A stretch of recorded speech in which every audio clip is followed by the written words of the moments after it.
We are going to start soon. Okay, everything is all set. Okay, good evening everyone. My name is Latapon Sakul. I'm Program Manager at SEA-Junction. Today we are very pleased to have the opening event of the exhibition that you may have already seen outside. The exhibition titled Bodymaps for Healing, Seeking Peace in Southern Thailand is now showcased on the fourth floor of Bangkok Art and Culture Center, and today we're going to have a panel discussion with going to mark the opening of the exhibition. This exhibition is organized together by Duayjai Group, SEA-Junction, and Cross Cultural Foundation. Just a little bit about SEA-Junction. SEA-Junction is a public venue and knowledge center focusing on every aspect of Southeast Asia, and today's topic is also one of our interests. Without further ado, I'll hand over the microphone to our MC of today's event, CD Fatima Magusen. Thank you. Good afternoon, everyone. My name is CD Fatima. I'm from Duayjai Group. I'm from Patani. Yes, today, welcome to exhibition, the Bodymaps for Healing, Seeking Peace in Southern Thailand. Yes, thank you again for joining us today. The exhibition will be on view today until 17 September 2023. Yes, and we have the panel discussion about the healing. The topic is healing for sustainable peace in Southern Thailand. Yes, this event organized by Duayjai Group, SEA-Junction, and Khongkachonkiet Foundations. Yes, so here is the agenda of our event. First, welcome speech by Pornpen Khongkachonkiet, the director of Khongkachonkiet Foundation, and the next opening remark from Ms. Katia Chirizzi from the OHCHR. And then we have four speakers for the panel. Each first, representative victim of torture, and second, Gerda Liebmann, artist who train torture victims and did the Bodymaps. Yes, and third, Anchana Heemmina, the director of Duayjai Group, and the last one, Rangsiman, yes, member of House of Representatives. Yes, okay, now we will to start welcome speech by Pornpen Khongkachonkiet, the director of Khongkachonkiet Foundation. Yes, I would like to invite Pornpen Khongkachonkiet. Okay, this one is your.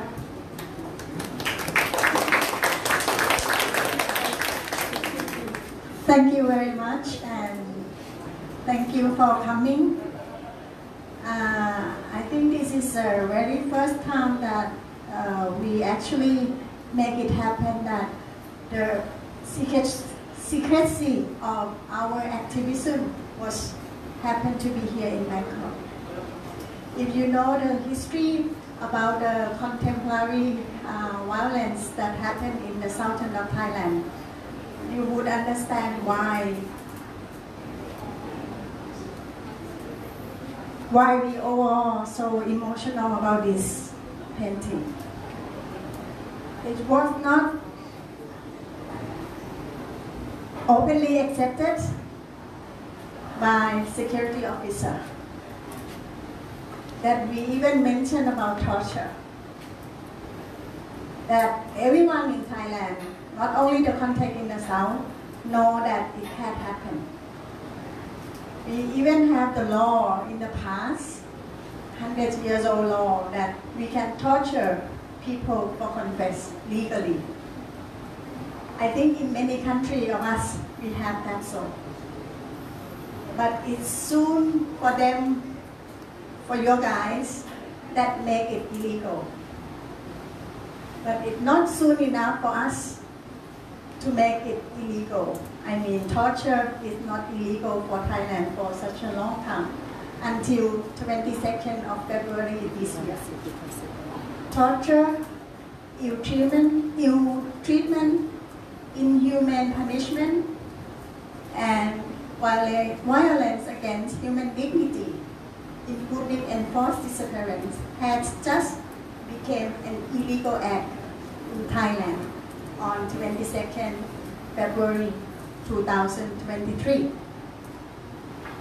So the work that Gerda, Duayjai Group, and many other friends in the southern of Thailand has been working on, it was a secret.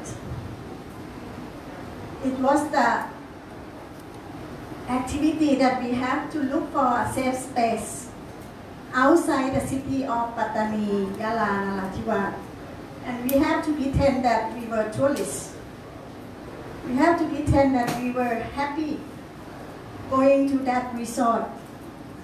Gerda was smiling at me.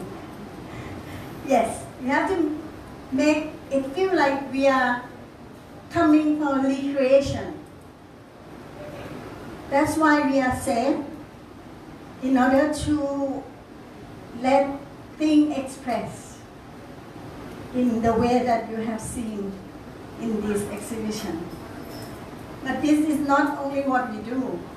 We have to find many ways to heal, to help the survivors and even the family of enforced disappearance to feel safe, to complain. To complain is almost illegal. Not only torture is allowed, but to complain is almost illegal. In some of the period of time, to report on torture as a human rights report was illegal.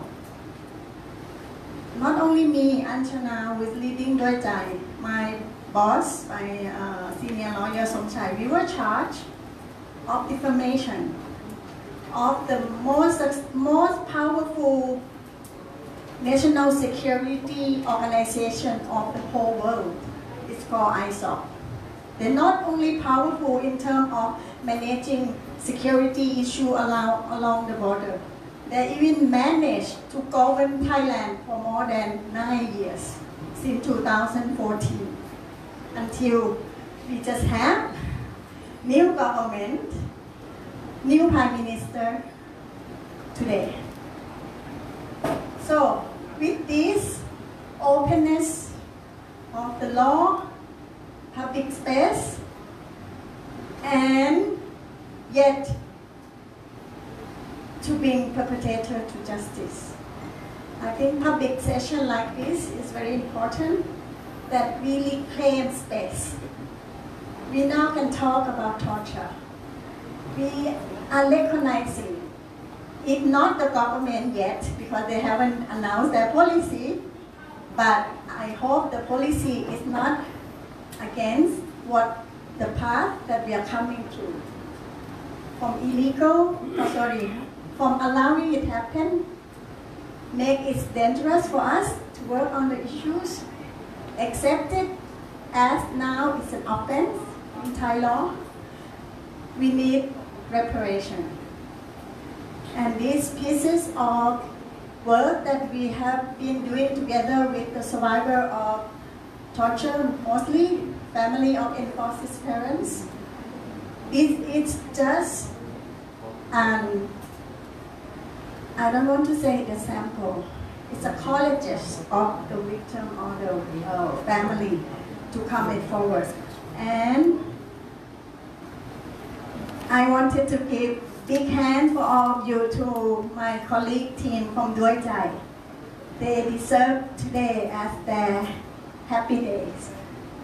For all along that we were sad and suffered from what had happened in southern of Thailand. Let's bring us peace and hope for human rights defenders like us, and also the representative of the victim that have joined us today. And Rome is coming to the room. I did not want to talk about the bill or the act, but it's successful because of some of us in the parliament had supporting us. That's why we have space and we can discuss about this issue openly. And hope there is no more cases against human rights defenders that working on torture and reporting on torture. Give a big hand to our team, Duayjai Group, who's standing at the back for the event today. Thank you very much, and I think the talk will be fruitful and look forward for sustainable peace that had happened and going to happen also for the individual who suffer from torture. Thank you very much. Thank you very much for your speech. In the next opening remark by Ms. Katia Chirizzi from OHCHR. Yes.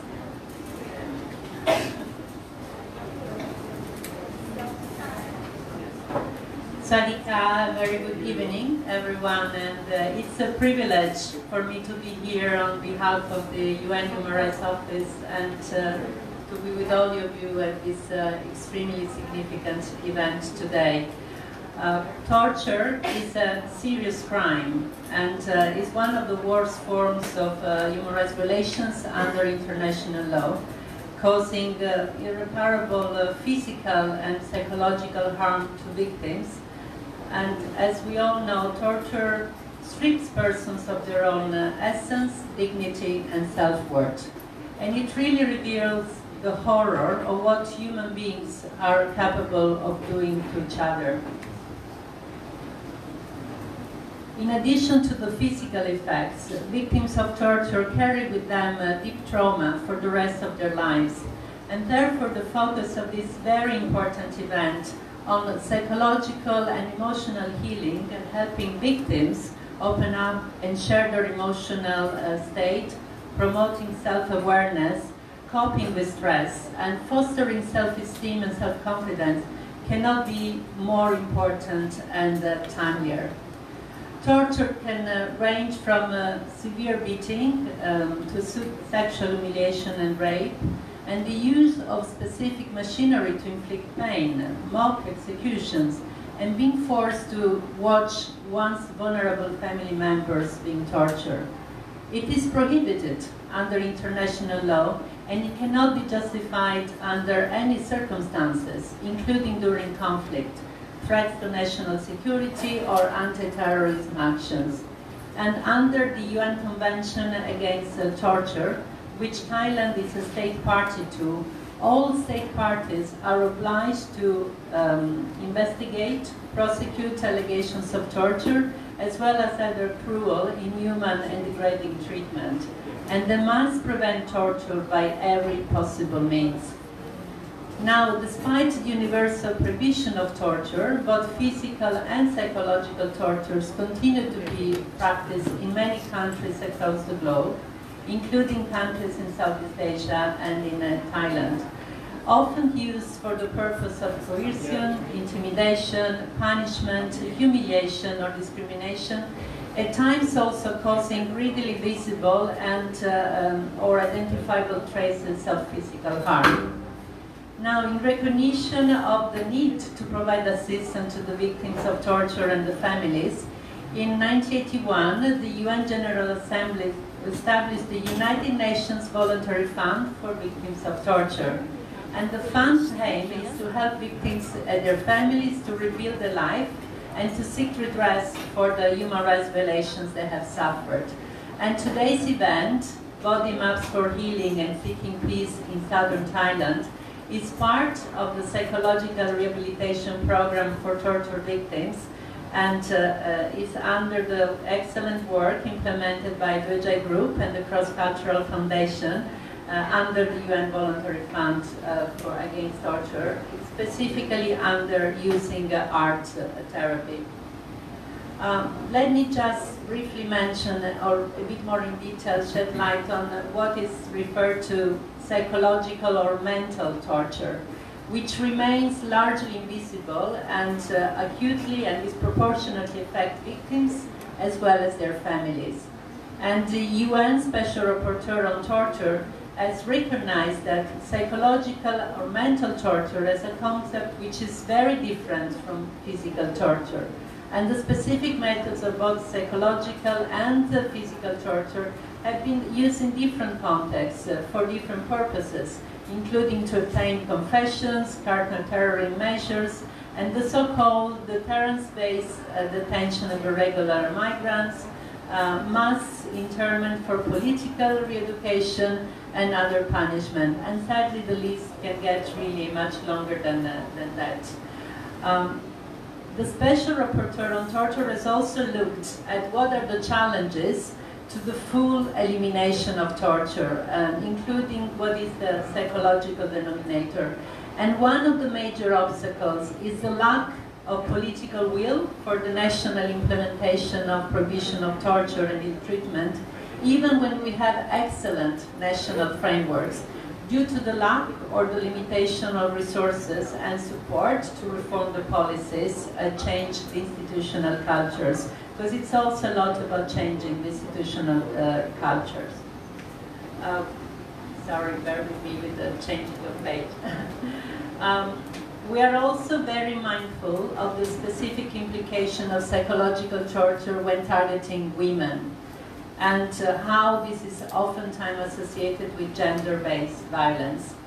Now, today's event provides us with an important opportunity to discuss all of these aspects on psychological and mental torture and the healing of victims and their families who have borne long psychological scars and suffering. And our special recognition goes to Duayjai Group and the Cross-Cultural Foundation for the tireless and oftentimes challenging work, as it was very well described before by Pornpen, there you are, to support the network of victims and survivors in Thailand. And our office as the Secretariat to UN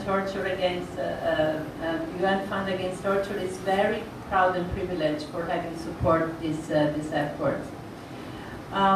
Over many decades, the fund has helped countless victims across the globe, and including, for instance, when looking at strategic litigation initiatives, which are pretty much needed.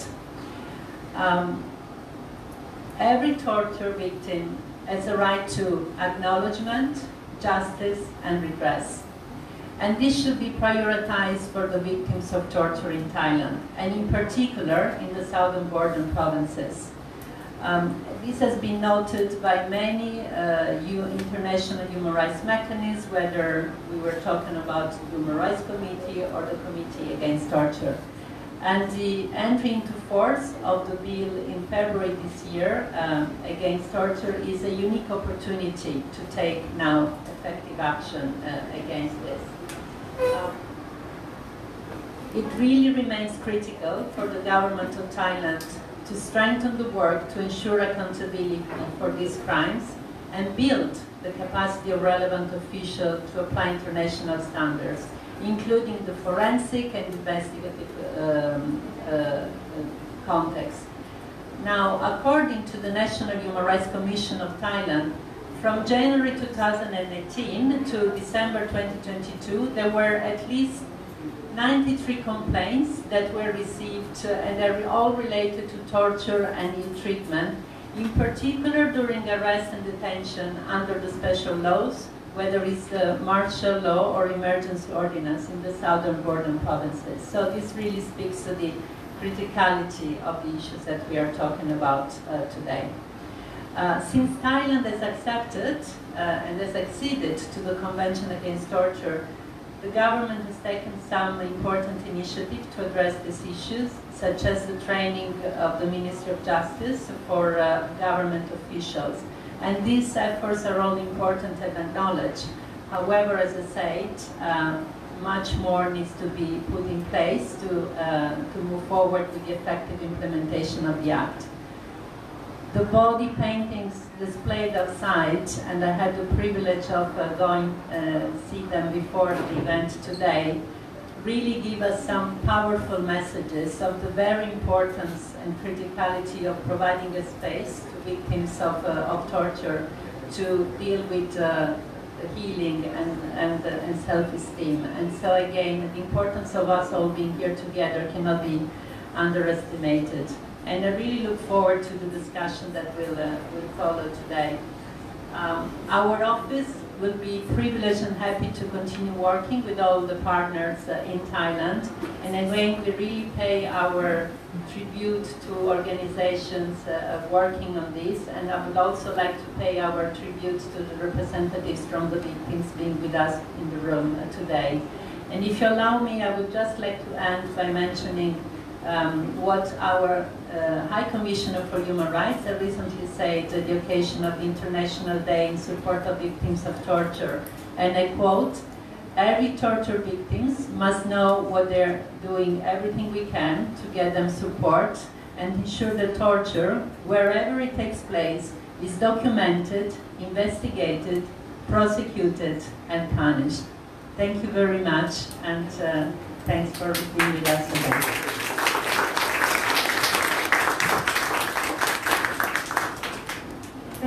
Thank you, Ms. Katia.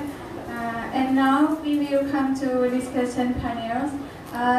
Topic is healing for sustainable peace in Southern Thailand. I would like to invite the first speaker is Khongkachonkiet, representative victim of torture, and second Gerda Liebmann, artist. Yes, and third Anchana Heemmina, the director of Duayjai Group. And the last one, Rangsiman, member of House of Representatives. Moderator is Rosalia, Sciortino. Yes, the floor is yours. Please, all the guests, please.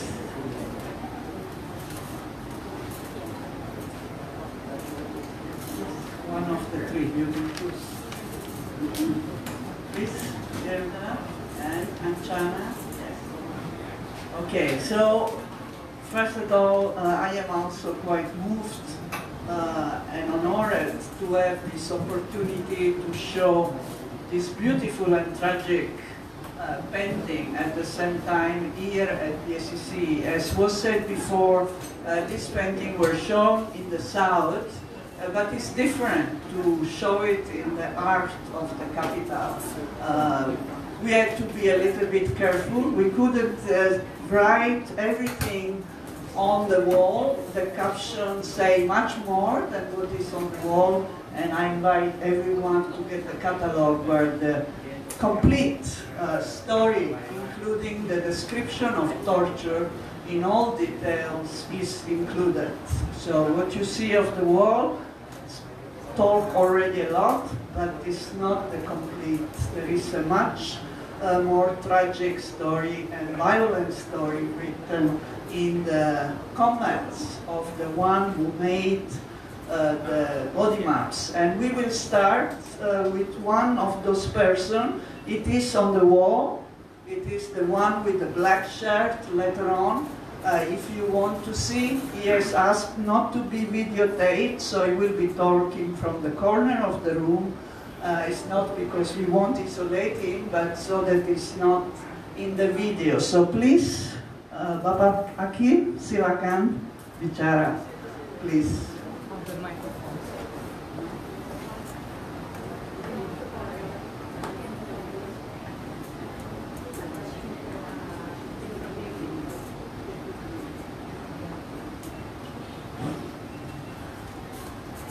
สวัสดีครับผมชื่อฮากิมเป็นคนในพื้นที่จังหวัดชายแดนภาคใต้ครับก็จากการได้ใช้กฎหมายพิเศษในพื้นที่มาตั้งแต่ปีพ.ศ. 2547ก็จนถึงปัจจุบันก็คือประมาณ19 ปีและผมคนหนึ่งก็คือคนที่ได้รับผลกระทบจากการบังคับใช้กฎหมายพิเศษโดยหลายต่อหลายครั้งที่ผมประสบกับตัวเองโดยการถูกเชิญตัวหลายต่อหลายครั้งนี่ก็คือประมาณ 7-8 ครั้งที่ถูกเชิญตัวไปโดยใช้กฎหมายพิเศษครับแต่ถ้าจะอธิบายให้สุดก็นานผมก็จะสรุปแบบง่ายๆก็คือเคสล่าสุดที่ผมโดน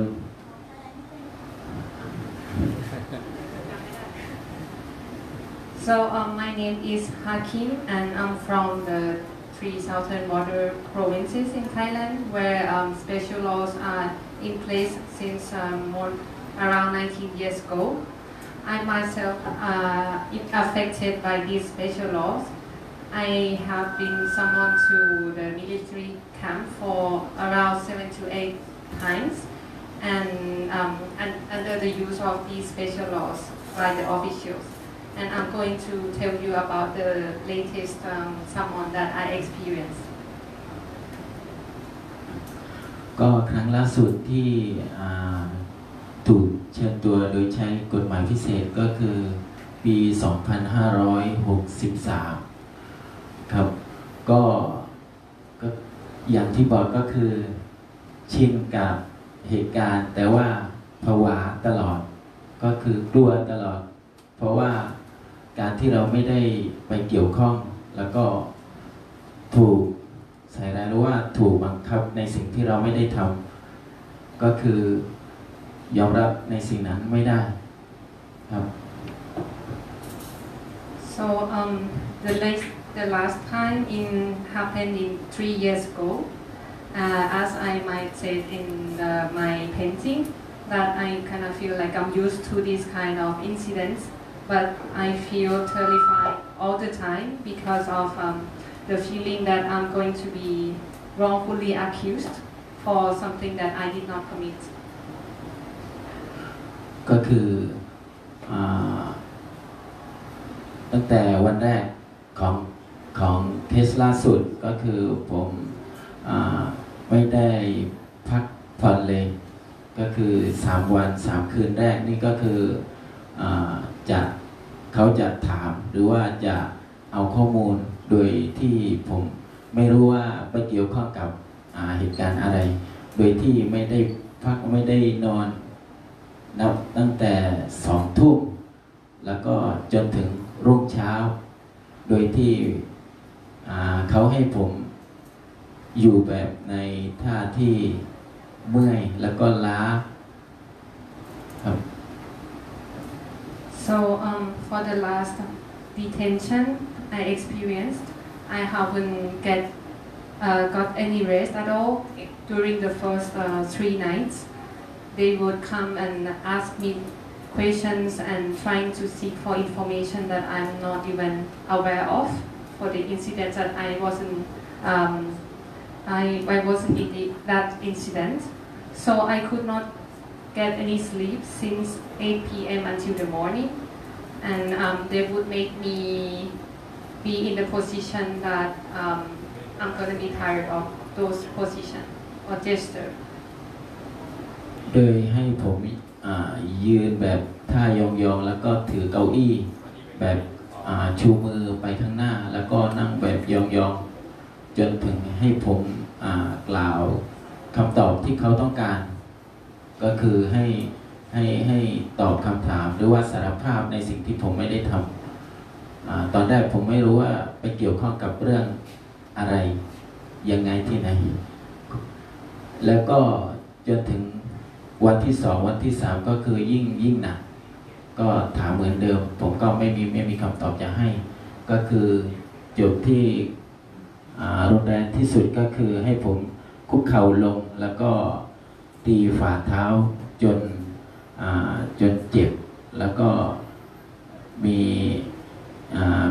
หน่วยงานพาผมไปยื่นข้อเสนอให้พาผมไปตรวจร่างกายที่โรงพยาบาลแล้วก็ผลการตรวจก็คือกระดูกร้าวแล้วก็ต้องใส่เผือกมาประมาณหลายวันเหมือนกันครับ So they would have me stand in a position that very painful, and they would make me hold a chair and raise my hand in front of myself. And in the meanwhile, they would make me answer, give the information they want, even though I have no idea what those information they want. They would make me confess to the things that I did not commit. And until the day 2, situation got worse, and they keep asking the same questions that I don't have the answer for. And at the end, they would have me kneel down and hit my feet terribly. It was really painful. And then one agency took me to the hospital, and it was found that my feet were broken and that I have to get the treatment. ครับแล้วก็มีคนแนะนำให้ไปติดต่อหลังจากที่ผมได้ประสบจากการใช้กฎหมายพิเศษก็คือหนักแล้วก็มีคนมาแนะนำให้ไปติดต่อกลุ่มด้วยใจครับแล้วก็ผมก็ได้เข้าไปกระบวนการของกลุ่มด้วยใจก็คือได้ทำ Bodymap ก็คือได้สะท้อนระบายความในใจเพื่อที่จะระบายออกถึงความเจ็บปวดที่อยู่ข้างในโดยที่เราจะระบายให้ทุกคนได้รู้เราไม่กลัวเรากลัวเพราะว่าไม่รู้จะไประบายตรงไหนแต่กลุ่มด้วยใจนี้ทำ Bodymap เพื่อให้เราได้ระบายสิ่งที่อยู่ข้างในความเจ็บปวดแล้วก็ความกลัวได้ครับแล้วก็ต่อมาเราก็ได้จิตวิทยาหมอคลินิกจิตวิทยาครับก็ได้มาคุยแล้วก็แลกเปลี่ยนแล้วก็ได้แลกเปลี่ยนความคิดเห็นกันครับผมส่วน Bodymap นั้นก็พี่เจด้าเกด้าได้มาสอนการทำ Bodymap ครับผมก็ดีใจมากครับผมได้แบบระบายออกมาโดยที่ผ่านกระบวนการนั้นแล้วก็ทางจิตวิทยาเราก็ได้คลินิกจิตวิทยาจากเอมม่าครับผม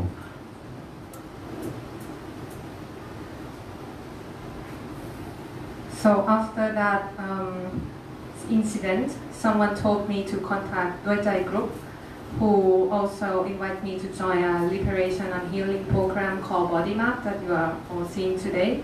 And this program allowed me to speak out and share my feelings, my experience, my fear, and exchange with others. I also got the opportunity to tell others my fear and talk to therapists and exchange with the others who might have similar experiences. For the Bodymaps process, Gerda here has taught me how to do it. I am really happy to be a part of this program. And for the mental therapy, I got it from Emma.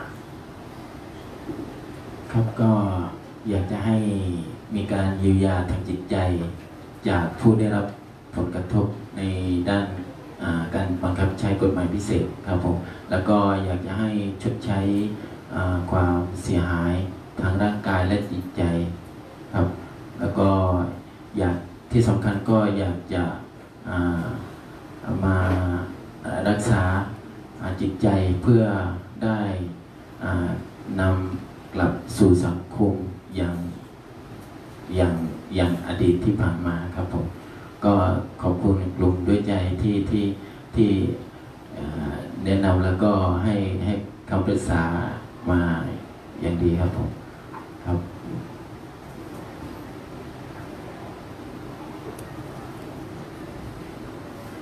So what I want to demand or speak out today is that I would like to see the psychological and physical compensation for the damage, and I want to fully heal myself in order to reintegrate back to the society just like before the incident happened.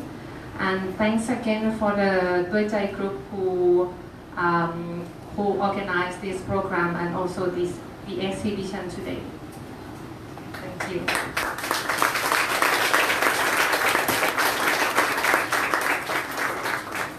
So we go now directly to the artist who has worked to make this Bodymap. Actually, I should say that this is not the first Bodymap exhibition. We did maybe 4 years ago, but with refugees, were body maps of refugees in Thailand, which were done also with Gerda. And so it started this initiative because Anchana and Noi saw that exhibition and asked Gerda to go to the southern part of Thailand, and she gladly accepted, and so this second exhibition come out. Who knows if from this one some more will come in the future, but hopefully not too many people need this kind of workshop. So please, Gerda, tell us a little bit more about body maps and how it works.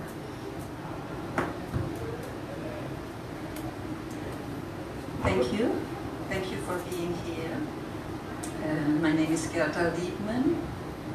I want to first thank Anchana, Pornpen, Katia, to really put this exhibit together. I think it's awesome. It's fantastic. And of course, all the artists who bore their souls for us to see. They're fantastic. Thank you. I grew up in Switzerland and studied graphic design. It's my art background. Later I moved to the US and got married and had 2 sons. Had a business there, a graphic design business. And later on I got ordained as a pastor in a Christian church. So that's where my counseling background comes from.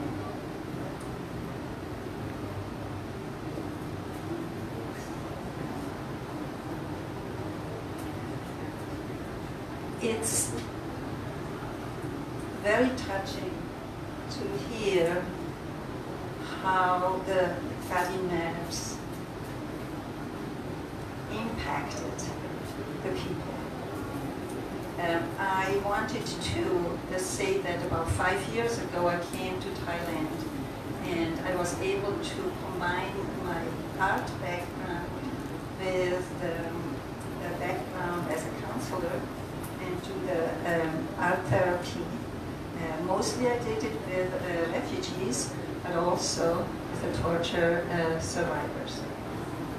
I'm not politically in any way, shape or form, but I do care about the children of God, you know, their well-being. And so this exhibit is very touching to me. Art is a fantastic way to introduce therapy to trauma survivors. The workshops that I facilitate are not meant to teach them how to draw or how to paint, but more of how to express themselves, how to put what's inside out on the paper. Maybe I think I should show you how a therapy session goes, an art therapy session goes. One of the things that I have to overcome with them is because everybody knows that I am not an artist, they say, I cannot draw. That's something that I encourage them to overcome, and by getting to know each other and getting to play with the colors, that dissipates. But let me tell you a little bit about how a session goes. And for that, I need a volunteer. Maybe somebody in the first row, just for 1 minute. It's very, very simple. Oh yeah, come on up. Thank you very much. What I want to show is that at the beginning, I asked the participants to pair up and against the back. Okay. So please imagine that behind her there is a piece of paper. The person who pairs up with her, for example, has a pencil and draws the outline.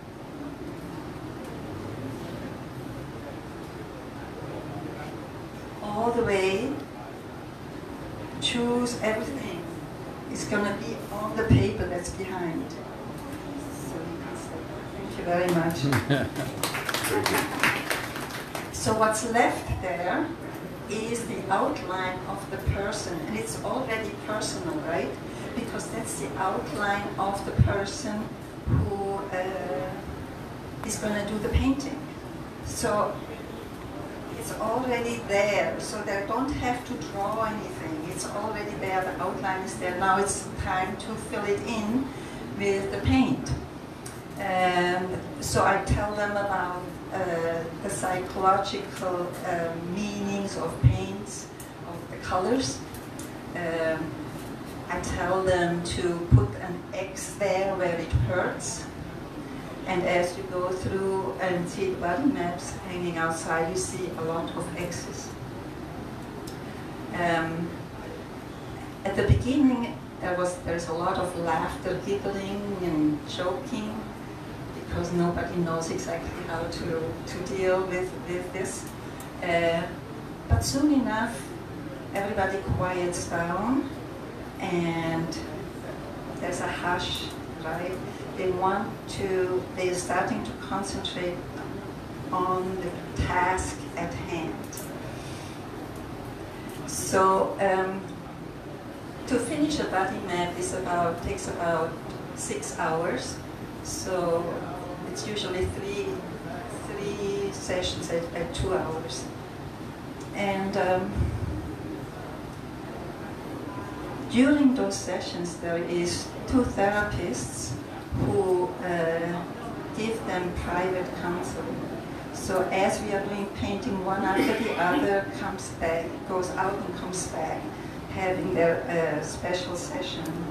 And so they're really well taken care of.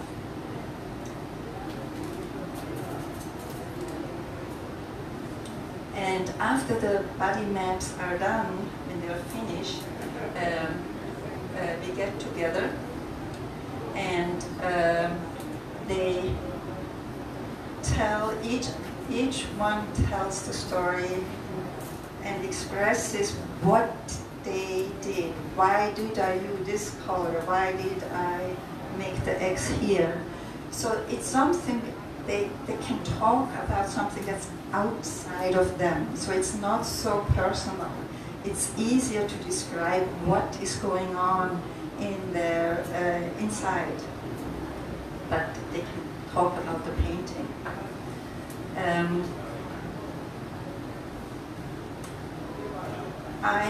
I feel very, very privileged to work with the torture survivors.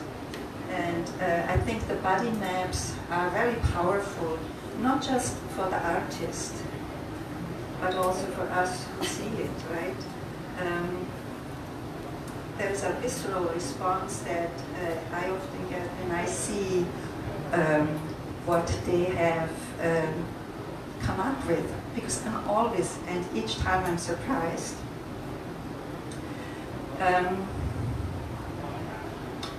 In closing, I just want to say I feel that I hope that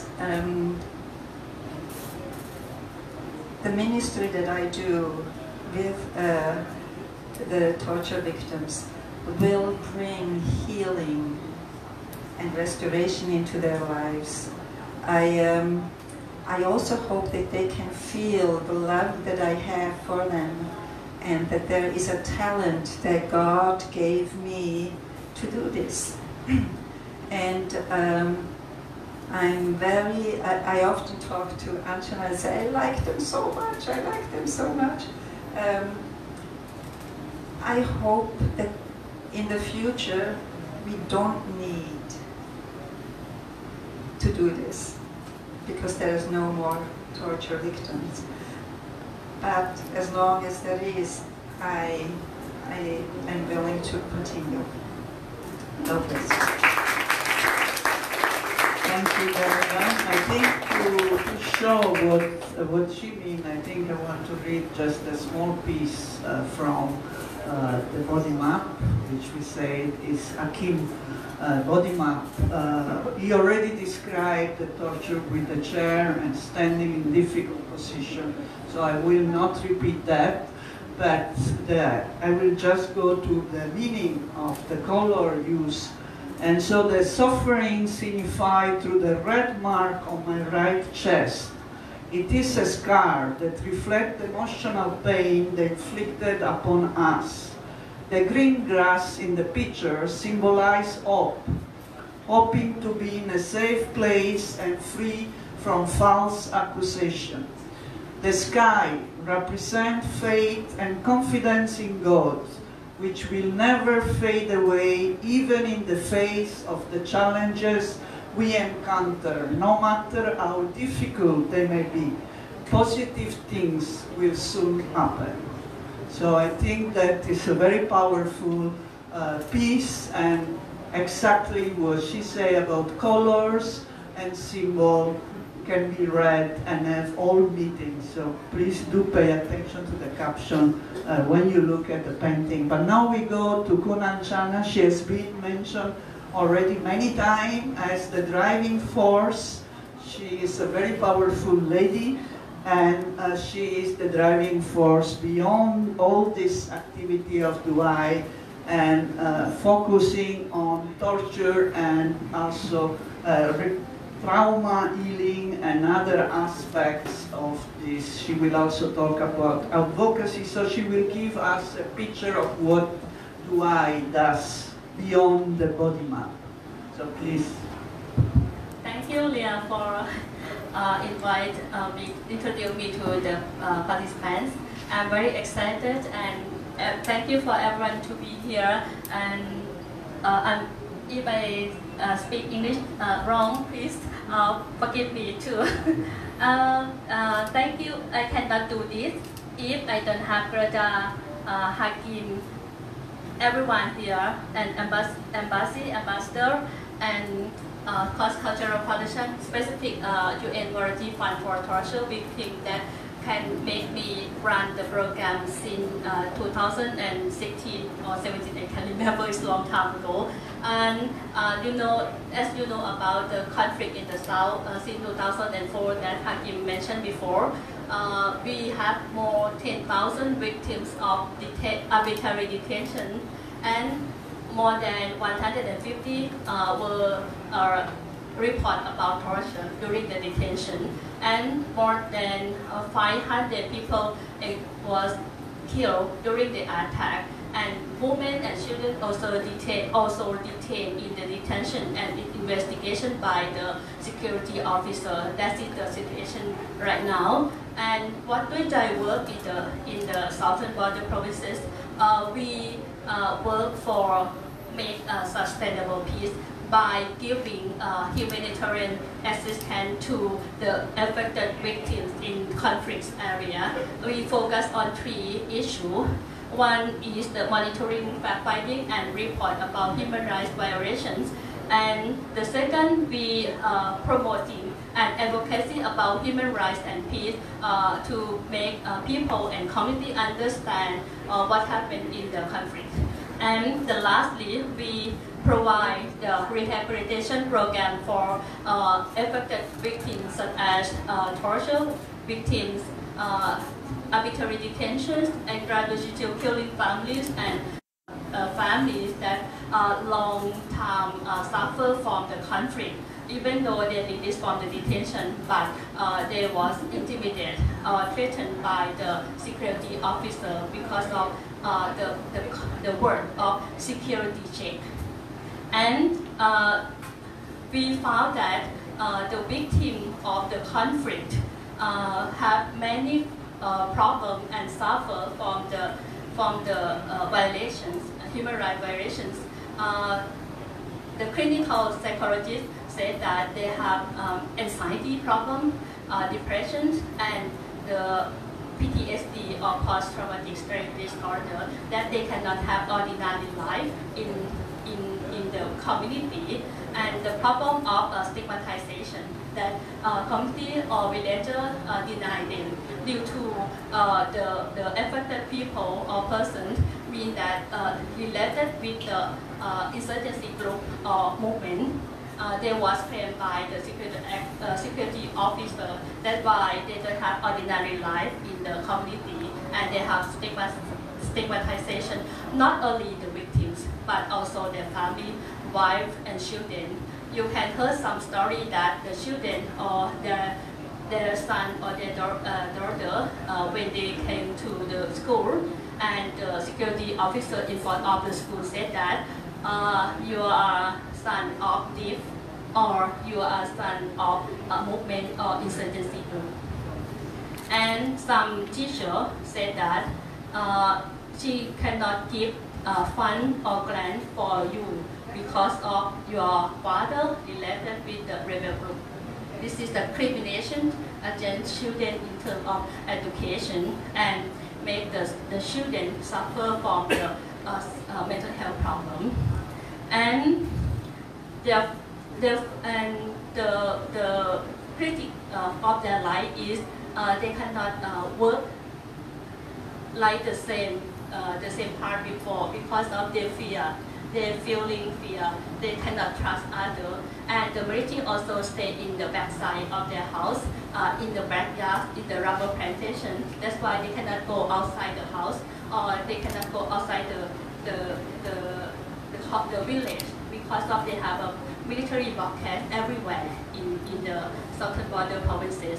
Then we need to provide economic support for them, such as we provide the tie-dye, make a tie-dye, or occupation training like vegetable gardening or administration of business, something like that.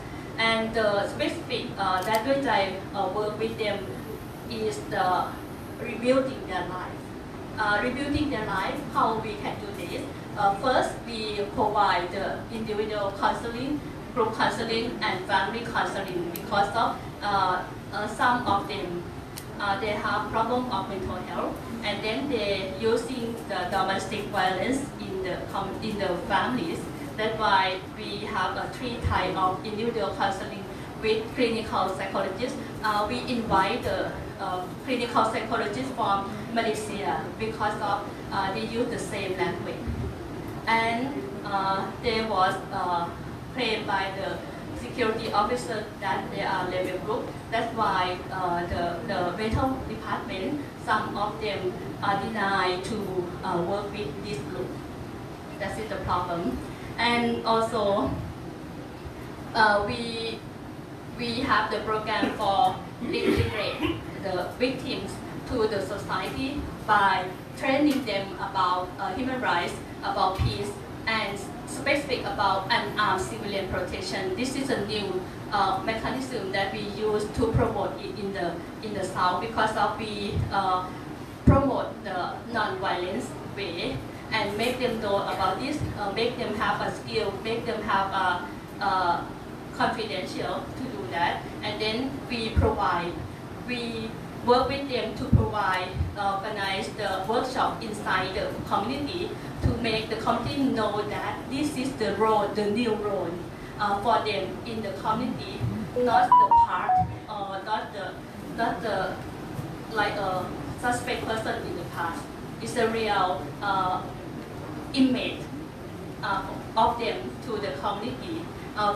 We call it litigation program for affected victims or torture victims to the society, because of it's not like 1 year for healing them. Duayjai Group checked with clinical psychologists, and we found that more than 3 years for one person for healing and rehabilitation them and make them have a good life in the community. That is that work with them. And we have a 3 stages for a rehabilitation program for them. First stage, like physical and mental health, And the second, have a knowledge and skill for about the occupation, about human rights and peace. And the last one, the last stage, re-education program for them to make them have a normal life again. This is the work that Duayjai work with the affected people, not only torture victims, but for women and children. And it is normal needs that you know about Maslow theory. Yes, confidential, extremely physical, and fundamental needs. We provide the basic needs for them. This is the good way, not make them like a hero, not make them like a specific person, but make normal life, normal needs for them. And I hope I will get support from all of you here in the future. And we need to make someone or do together to stop or end torture in the future. Thank you very much. Thank you very much. And we go to the last speaker of today, but a very important one. He will tell us how to end torture at the policy level as a parliamentarian. I think doesn't need much introduction. Gouron is quite well known as a parliamentarian from the Move Forward party. And so please, and I think he has been very active with discussion related to the law on disappearance and torture for Thailand. Thank you for inviting me here. And good evening, everyone. To hearing the story of you again, Duayjai, it's very hurtful to see that, the cases, a lot of cases, repeat and repeat and repeat. Is very sad, especially when it's, the action that happened is by the government, who have the responsibility, to protecting us, the citizen of this country. But however, in the last year, we have reached an important milestone in combating unlawful interrogation and forced disappearance by passing the Prevention and Suppression of Torture and Enforced Disappearing Act 2022. I was fortunate enough to have been a part of the drafting committee for this act, and all of us were looking forward to the implementation of the act after its enactment on the 24 October 2022. However, the previous government did not make the effort to follow the act, as they opted to postpone the implementation of this act till the 1st of October 2023. Only a few weeks from now, they gave the excuse that the police do not have adequate equipment to implement such orders and therefore need more time to prepare for it. What they need, camera, that we can solve and just buy it. Many countries can have camera, but police in Thailand cannot have camera. This is not just good for the victim, but also good for the police. That if sometimes if people want to tell the society or sue the police that you torture me, camera can tell everything, can prove everything.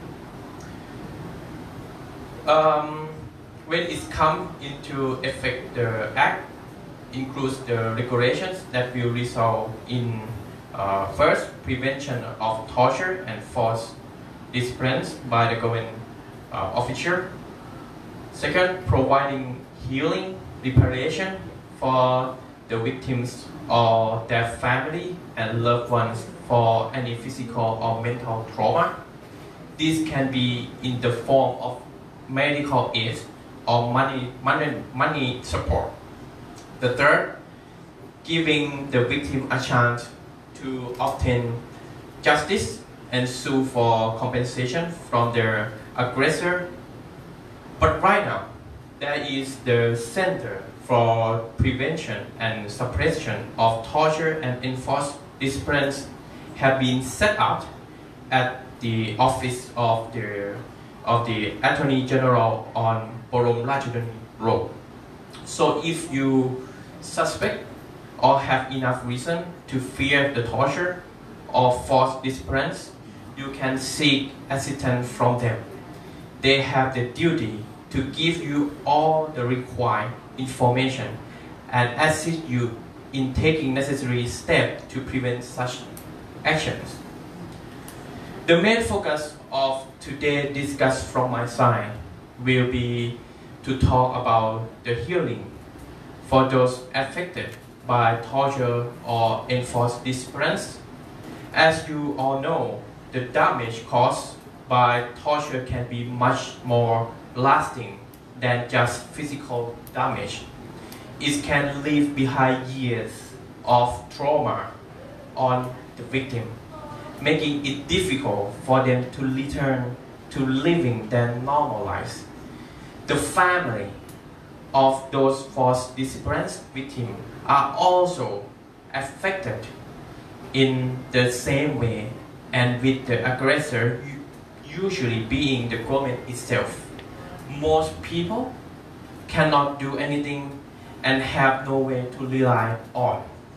Currently, there is existing funding by the government for helping those suffering from violation of human rights under the Justice Fund Act 2015. The victim and family of those affected by torture and forced disciplines are entitled to compensation by this fund, but it does not include long-term recovery of the mental well-being. Based on this new law, there need to be other source of way to provide funding and medical facilities for the victim of torture and their family. The Committee for Prevention and Suppression of Torture and Enforced Disciplines will be responsibility for deciding how to cure those affected by torture and enforced disciplines, with the idea that first, rehabilitation and healing of physical and mental trauma so they can return to being normal as much as possible. The second, they will decide how the rehabilitation and healing will be carried out.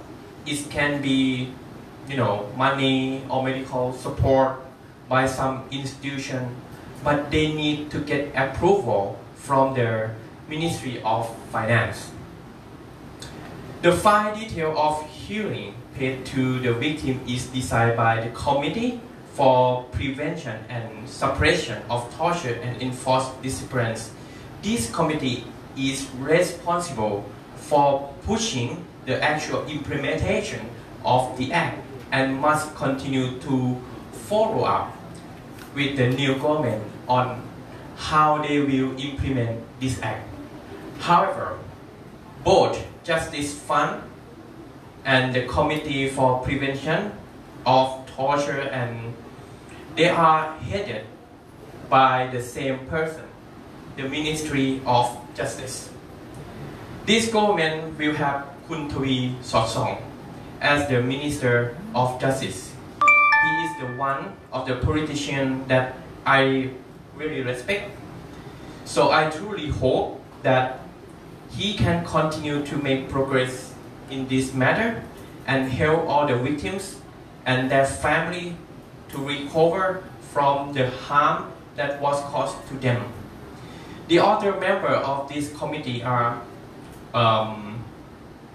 permanent secretary of the Ministry of Justice, Ministry of Defense, Ministry of Foreign Affairs, Ministry of Interior Affairs, Attorney General, National Police Commissioner, Director General of the Department of Special Investigation or DSI, President of the Lawyer Council, President of the National Press Council, and other 6 members to be elected by the Cabinet Minister, 2 experts on human rights, 1 expert in law, 1 expert in forensic science, 1 forensic medicine doctor, and 1 doctor of secretary. The compensation that the victim of human rights violation or those affected by such violation may request for aid that will provide them with: first, financial support for medical care for both physical and mental trauma. Second, financial compensations in case the victim have lost their life. Third, financial compensation for loss of benefit due to inability to work normally. And the fourth, other form of payment that the committee may deem necessary. So what can you do? If you are affected by torture or enforced disciplines, you can contact the Center for Prevention and Suppression of Torture and Enforced Disciplines. If you have enough evidence, you may also appear to the court directly.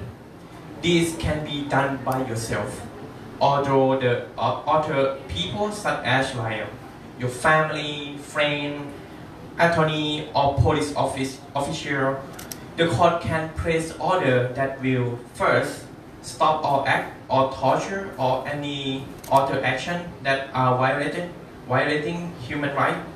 Second, change the place of detention.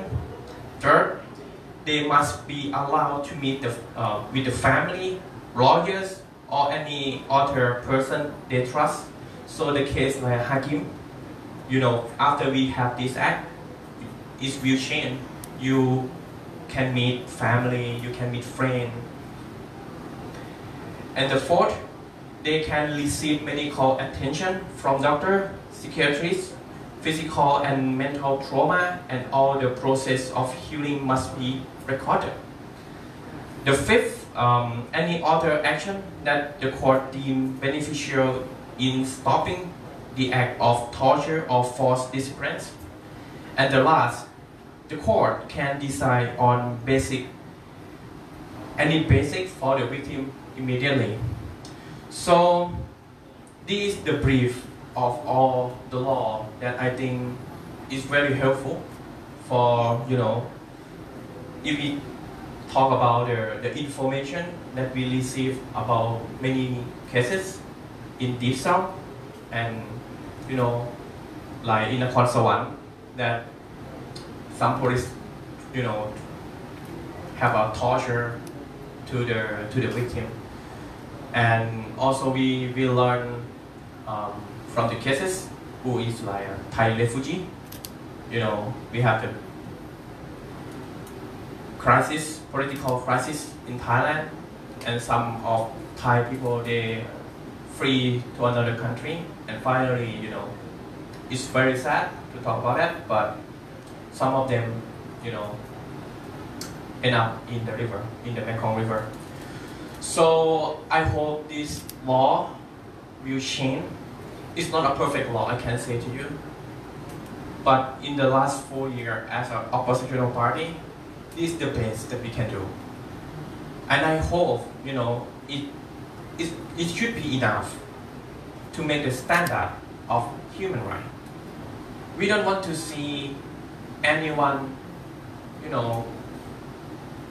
have to, like get tortured or like get disciplined. It's very sad. I have friends, who end up, by kidnapped in Cambodia. His name is Wanchler. Maybe some of you know him. So I hope this law will make the standard and not just protect people from, enforced disciplines or torture, but also make their human rights standard, such as like police should have the camera, every time when they arrest you, they have any record to make sure that everyone in this country safe. Thank you.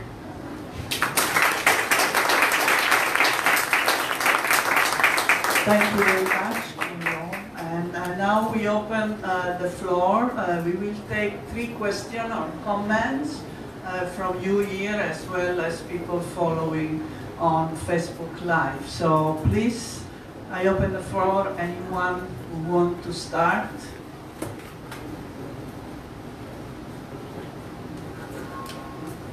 Any end?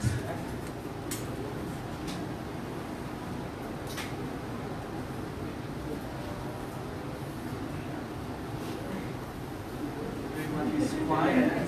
Maybe I can ask some. Yes, please. Because no one asked, so I will share something more. In the parliament, we're gonna have committee, some committee related human rights. So this is another function that we can use it, to make sure that everyone's safe, to make sure that the government, they will, because when we have the act, they still need a lot of detail to following the act, so that we will have the committee to follow up. So I hope that this is the another like part that can help Duayjai, that can help everyone. Yeah, I hope it will be the mechanism to protect people. Yeah, thank you. Okay, I think Noi wants to say something, and then I have 2 questions. Yes, please. I just want to add another principle that is very important to this forum. We have successfully made a customary law which called non-refoulement, which means Thailand shall not expel anyone, any nationalities, any status, whether you have or not, stateless, refugee, asylum seeker, tourist, whoever, out of Thailand, if there is a reasonable ground that they will face torture in their home country, in their country that they are coming from. I think this principle is respected by Thailand, but time to time we have cases of Burmese friends taking out from Thailand and return home. The Cambodian human rights defender arrested and return home. Many people has those experience. So we try our best to make Thailand safe for everyone, including our nationals, our minority groups, everyone, including those who are coming from our neighboring country, running away from danger. And again, as a member of CAT committee, we also make this law as a universal jurisdictions. We will not go very advanced, but actually it's written in the Thai law that any perpetrator on torture coming aboard to Thailand, if we have ground that they torture other people in their own country, we can also make use of this domestic law, chase after anyone who committed these crimes, which is the most violence ever, including enforced disappearances.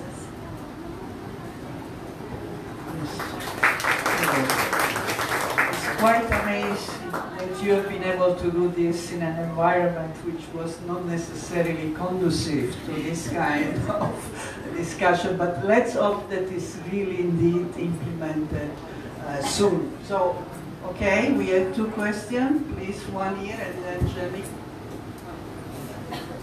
My question is regarding folks that are here on retirement visas. We're not allowed to work, of course, but we're also not allowed to volunteer for anything. Is there a way around that with your organization or other organizations where we can donate time without being kicked out of the country, quite frankly.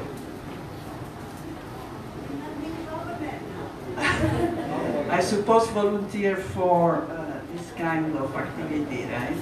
Keep it into the... Okay, Jenny? Yeah, I'd like to ask, what is being done at the community level, especially in the southern border provinces, to explain this new law to families who have been affected by enforced disappearance and torture, as well as generally to the community for a prevention method? And what kind of NGO work or outreach work is being done to prevent kind of an intimidation for those communities to feel that even if they know about the law, they still feel afraid to access it because it will target them in some way? Thank you. Okay, I think Anchana first. When this year, Duayjai worked hard in the community to promote human rights and peace. We found that ordinary people in the village don't know everything about human rights, don't know everything about law in Thailand. That's why it's very hard to make them know. But Duayjai and partner, not only Duayjai but HUB Yasa's CrCF Foundation will have a plan to distribute the information about torture bill, and we have a project to introduce it in the community. Not invite the villager to the hotel, but come into the community to make them understand the basic of the law and how to preventing by reporting everything when the security officer come into their house. Report, take a photo, and send the information to the human rights organization, and we give the contact. Many organizations work on this issue to the community, to the leader, the community leader, to make them have a channel to send the information suddenly. And then we hope that we can send the information to the prosecutor who will responsibility about this. Anyone wants to add? Please go around. Yeah. Maybe I'm not really directly answer you, but I want to share something about the visa or something like that, because many of you like foreigner. Now my party, we have discussion about the new law of the that related to visa, because our law that related to visa is very old. It's like the situation that we have this law is like in the Cold War. So the way that they think is still, same like in the Cold War. But now in this situation, I think we should more open and make, foreigner can live in Thailand more peacefully. Okay, I really understand about this because my wife also foreigner, and I know how very hard about the visa and a lot of limitation that, you might face, and a lot of corruption that maybe you have experience about that. So now we are discuss about the new law about this. So I hope we can do something. But I have to say that it's very hard because now the situation, the political in Thailand is very different. Before this, we possibly be the government. Now, we are the oppositional party. So it's changed a lot of things. But we will try to work on this. So everyone, don't have to worry if you want to do good. For people, you want to do good for the NGO, you want to do good for society, you should be able to do.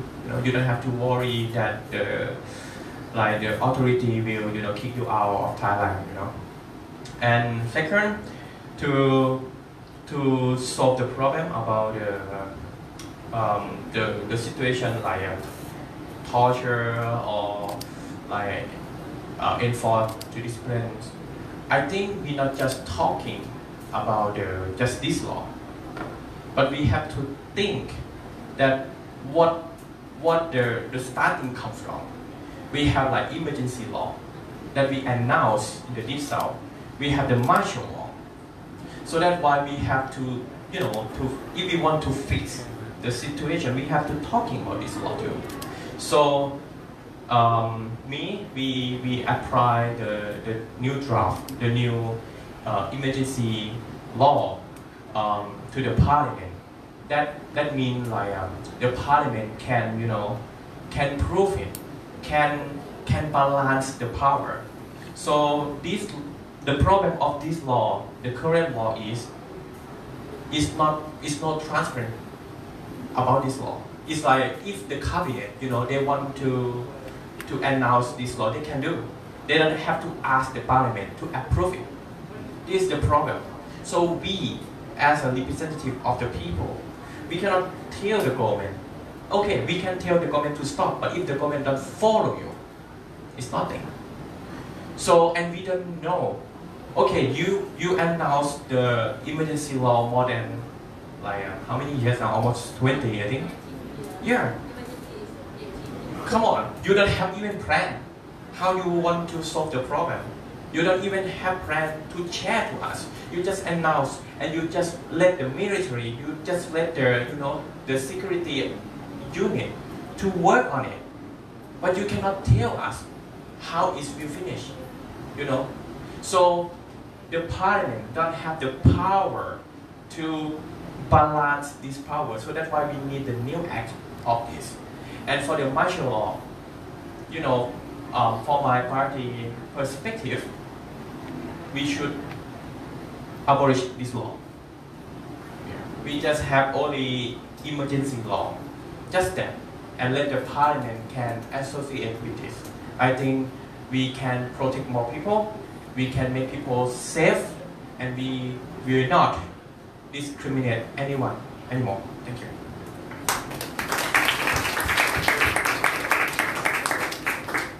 I think we would vote for you if we were allowed to vote. And this is not the case yet.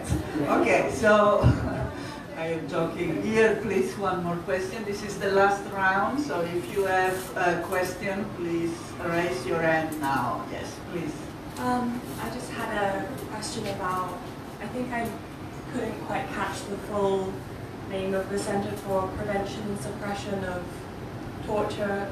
You mentioned it when you were discussing ways that you can act if you suspect that somebody is being tortured, or if you know of anybody who has gone through it, or if you yourself have gone through it.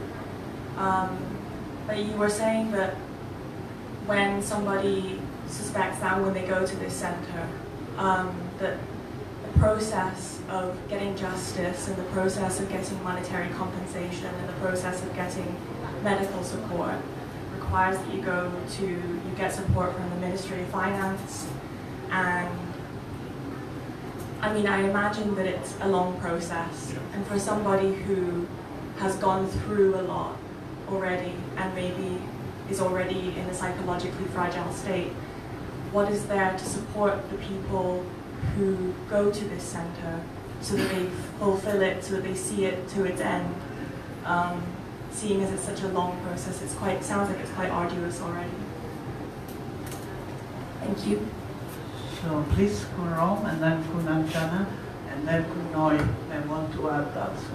Maybe Khun Noi may help me for this because I think she has experience for that. But I can tell you some maybe information that I think the parliament, because this is a new law, and we have to, we need the information too, that how difficult of the process. So the parliament have to review that what is going on about this center. If it's not work, we gonna know that what we have to do more. I think the parliament and Thai people, we spend a lot of money for this organization. So we should know too that, we expect that this organization should effective, and can protect people and can help people. So now, if we have information enough that this organization not work, I think the committee, for example, like Justice and Human Rights Committee, should be the part to talking with them, what problem, what the thing that make them cannot make work effective. So this we gonna do in the future. But I heard that Pinoy maybe take some cases, right, to talk with this center. Maybe you may help me to share the information. Yes, thank you very much. And the question is right into our root cause of the problems is acceptance and recognizing that there is torture and there is a torture victim in Thailand. Especially, sorry to say, we have been very proud of universal coverage for our healthcare. But when it comes to torture victims, they have to hide their own story in order to access to the services. Because in the South, there's a lot of checkpoints. There's a lot of military center. The military government governed Thailand in 2014 until 2 days ago, fully. So, to go to the hospitals and telling medical officer that you were tortured by military, who is going to treat you well. The best thing they would do, they would send you home and say, or the victims are not there to go and walk into the public hospital. So that question is right in the center why I said earlier, this session was in secret. This session was hiding in the resort, remote area. And then we have friends from Malaysia, Gerda, from India, we remember our friend from Korea. We get them to treat the victims of torture. We cannot send them, they are not brave enough to go to the Thai hospital. And I don't want that to be politics, but the health department in Thailand also not so independent as such. So when it comes to politics, victim of, let's say, the police, the police is arresting a protester, demonstrator. How could these people are going for treatment as well? So we are calling for more effective, more independent, and more professional of mental health agency, and we are stepped into it. Ministry of Justice is more open. The National Human Rights Commission is also more open for the psychological assessment in order to review the violation that have happened. So we are moving forward. Thank you very much. We are not political, remember? Yeah. Okay. Just one more point that I want to share. This law, after this law is announced, every cases in that criminal case or something like that, they must report to this center. So at least we have the information.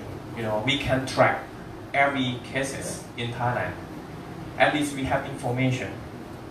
But absolutely, this is new for the Thai government officer. But at least we will have information, and we absolutely have to think that how we can improve it better. So this is the thing that challenge us, in the next step. Thank you. Can I Yes, add please. one point? Yes, sure. The situation in the south is different from the other part of Thailand because we have martial law and emergency degree that can detain more than 37 days in the detention. That's why the law, if the law cannot use it, then the bond or the track cannot prove, and then they have some court cannot. They did not make the people speak about the torture inside the camp. And the problem is,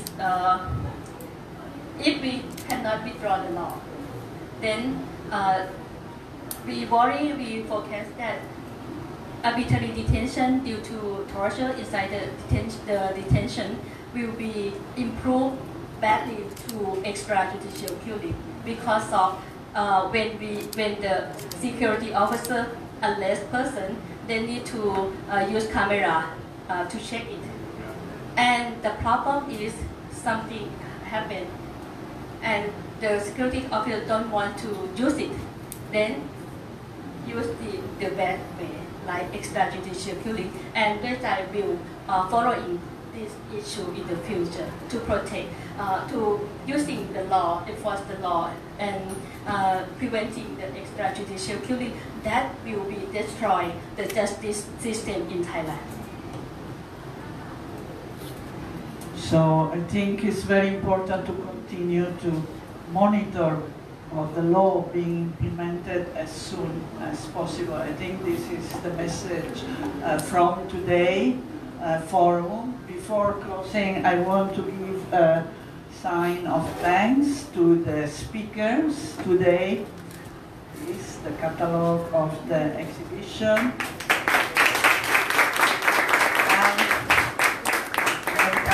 Your side too. And also this book from Duayjai about extrajudicial killing. So very important reading, and I am going also to give to our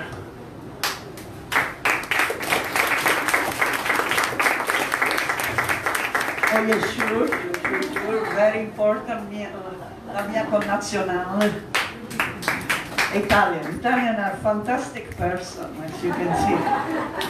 Okay, so please, on your way out, as usual, give a donation for SEA-Junction, which allow us to collaborate and add to the budget of the organization F or may not F. Also, there is some food outside, halal food, so good for mostly to eat, food from the south. And please enjoy and continue to talk about this and others so that we really can build a movement. Thank you again for coming. And I should announce that this is not the only event about Southern Thailand this month, because in 2 weeks we have a photo exhibition about life in the south by Storm. It's Real Frame, it's a collective of photographer from Thailand. Jostom was here around, but I think he left. It will be in 2 weeks' time. So we will continue to focus on Southern Thailand, another important issue. Thank you again for coming.